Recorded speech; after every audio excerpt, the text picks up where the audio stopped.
بسم اللہ الرحمن الرحیم. جن لوگوں کے پاس جابس نہیں ہیں، جن کے پاس کوئی ایسا وسیلہ رزق کا جو ہے وہ دنیاوی طور پہ جو ہے وہ اپیرنٹلی نظر نہیں آتا کہ ہے، ظاہر ان کے لیے بڑی پریشانی ہوتی ہے، لیکن ان لوگوں کو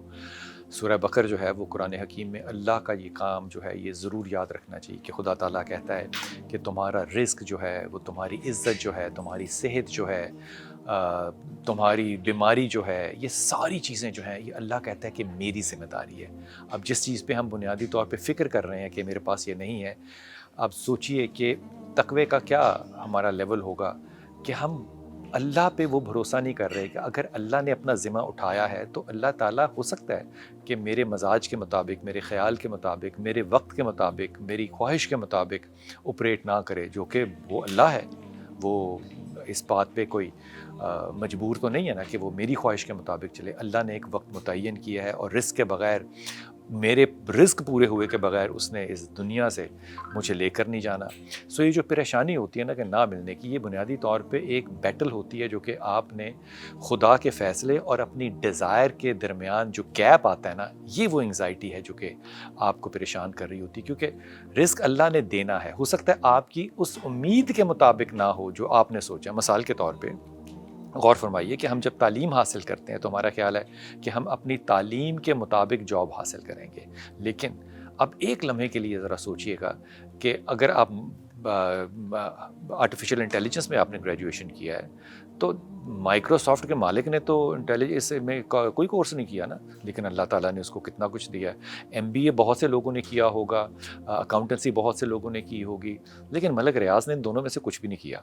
لیکن اللہ تعالیٰ نے ان دونوں کو کتنا رزق دیا ہے، اور وہ صرف دیا نہیں ہے، وہ رزق کو بانٹ بھی رہے ہیں. تو اگر یہ کر سکتے ہیں تو آپ کو کیا لگتا ہے کہ اللہ تعالیٰ کا جو قد ہے، وہ میں مثال کے طور پہ بات کر رہا ہوں، وہ چھوٹا ہے کہ وہ رزق نہیں دے سکتا، وہ یقیناً رزق دے سکتا ہے. لیکن وہ جو وقت آپ نے درمیان کا گزارنا ہے، اس کے لیے جو روایتیں ہیں وہ میرے محمد صلی اللہ علیہ وسلم نے آپ کے سکون کی طلبی کے لیے بہت زیادہ تاکید کے ساتھ بتایا ہے. اور دو لفظ ہیں، ایک ہے یا ذل جلال، ذل جلال بھی آیا ہے قرآن میں، لیکن آپ نے آخری دفعہ والا پڑھنا ہے یا ذل جلال والاکرام. یہ اللہ کا نام ہے بزرگی کا، اور بزرگی جب کسی انسان پہ اترتی ہے تو وہ اس کی رزق کی کشادگی میں اترے گی. ایک تو آپ نے یہ پڑھنا ہے یا ذل جلال والاکرام، اور دوسرا آپ نے سورہ اخلاص قل واللہ جو ہے اس کو اپنی زندگی کا حصہ بنا لینا ہے. ایک دفعہ آپ یہ تسبیح پڑھیں، ایک دفعہ آپ ذل جلال کی تسبیح پڑھیں، یہ پڑھتے رہنا ہے اور صرف اللہ سے یہ امید لگانی ہے. اور یہ امید جو ہے یہ جھوٹی نہیں ہے، یہ صرف امید جو ہے یہ اس وقت تک تعین کرنے کے لیے ہے جب تک اللہ تعالیٰ وہ رحمت آپ پہ نازل کر نہیں دیتا. اور اللہ جب بھی رحمت نازل کرے گا وہ آپ سے مشورہ نہیں لے گا. دونوں چیزیں پڑھتے رہیے، اللہ یقیناً انشاءاللہ تعالیٰ آپ کے رزق میں اضافہ بھی کرے گا جو جاب پر ہیں، اور جن کے پاس رزق نہیں ہے اللہ تعالیٰ اس کے رزق کا بندوبست بھی کرے گا انشاءاللہ. بہت سا معاملہ لوگوں کے اندر، خاص طور پہ ہمارے ان ممالک میں جہاں پہ کہ مسلمان کسی بھی مسلک سے منسوب ہوں، رہتے ہیں، چاہے وہ ہندوستان میں ہوں، چاہے وہ بنگلہ دیش میں ہوں، چاہے مڈل ایسٹ میں ہوں، چاہے یورپ اور انگلینڈ کے اندر ہوں، چاہے پاکستان میں ہو. ہمارا بہت بڑا مسئلہ یہ ہے کہ ہمیں لوگوں کی نظر بد جو ہے وہ لگتی ہے.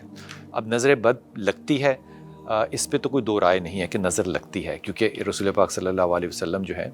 وہ امام حسن اور امام حسین کو نظر بد سے بچنے کے لیے جو ہے وہ دم کیا کرتے تھے. تو ہمارے یہاں بہت سے مسالک ہیں، کچھ لوگ جو ہیں وہ ٹھیک سمجھتے ہیں، کچھ نہیں ٹھیک سمجھتے، لیکن جو بھی نظر بد کا انڈیکیٹر ہے پہلے تو وہ دیکھنا ہے کہ وہ انڈیکیٹر کیا ہے، یا یہ آپ کی کوئی تکبرانہ رائے ہے کہ میں بہت حسین ہوں، میں بہت کامیاب ہوں، میرا کوئی کام رکتا ہے، میری شادی نہیں ہو رہی تو نظر بد ہے. ہو سکتا ہے آپ کی شادی اس لیے نہ ہو رہی ہو کیونکہ لوگ آپ کو سلیکٹ نہیں کرنا چاہتے، مجھے جاب نہیں مل رہی، ہو سکتا ہے آپ کی کوالیفیکیشن نہ، کچھ بھی ہو سکتا ہے. لیکن یہ جج کیسے کیا جا سکے گا کہ یہ نظر بد ہے یا یہ وہ معاملات ہیں جو کہ دنیا میں کسی کے ساتھ بھی ہو سکتے ہیں اور آپ کے ساتھ بھی ہو سکتے ہیں. نظر بد کا ایک بہت بڑا ٹوٹکا ہے، یہ ٹوٹکا، اس کا شریعت کے معاملات سے کوئی تعلق نہیں ہے. ٹوٹکا یہ ہے کہ آپ ایک توے کو گرم کریں، فرائی پین کو گرم کریں، ریڈ ہاٹ کر لیں، اور اس پہ لمبے سائز کی 7 سرخ مرچوں کو آپ گرم کرنے کے لیے، بھوننے کے لیے رکھ دیں. وہ بھنی جائیں گی. جب وہ بھنی جائیں تو ان میں سے اگر تو آپ کو اسمیل آئے گا، ہمک آئے گا، تو ٹوٹکا یہ کہتا ہے کہ پھر آپ کے اوپر نظر بد ہے، عین ممکن ہے کہ وہی مرچیں اگلی دفعہ آپ جلائیں تو آپ کو اس کی اسمیل نہ آئے، لیکن یہ ٹوٹکا ہے، this is not a real indication. اس کا دوسرا انڈیکیٹر جو ہوتا ہے وہ ڈیفینیٹلی یہ ہوتا ہے کہ آپ کی جو سلیپ پیٹرنس ہیں وہ ڈسٹرب ہوتے ہیں نظر بد کے اندر۔ اور تیسری چیز جو اس میں انڈیکیٹر آ سکتا ہے دیٹ از کہ آپ کے نیک اور شولڈرز کے اندر جو ہے وہ انکالڈ فار پین جو ہے وہ رہتا ہے۔ چوتھا جو اس کا بہت بڑا انڈیکیٹر ہے دیٹ از کہ یو ٹرپ اینڈ فال، آپ کو بار بار ٹھوکر لگتی ہے سیڑھیاں چڑھتے ہوئے، سیڑھیاں اترتے ہوئے، یا زمین پہ سادہ چلتے ہوئے بھی بغیر کسی وجہ کے آپ کو ٹھوکر لگے گی اور آپ یا گریں گے یا گرنے والے ہو جائیں گے۔ یہ ٹپیکل انڈیکیٹرز ہیں، یہ سارے کلیکٹیو بھی ہو سکتے ہیں کہ آپ کو اکٹھے مل جائیں اور یہ سارے ہو رہے ہوں، یا یہ الگ الگ بھی ہو سکتے ہیں۔ موضعتین اس کے لیے آپ نے پڑھنا ہے، میرے خیال میں اس میں موضعتین ضرور پڑھیں، اللہ تعالیٰ نے اس میں شفا رکھی ہے، رسول پاک صلی اللہ علیہ وسلم پڑھتے تھے۔ اگر آپ موضعتین کو لکھ کر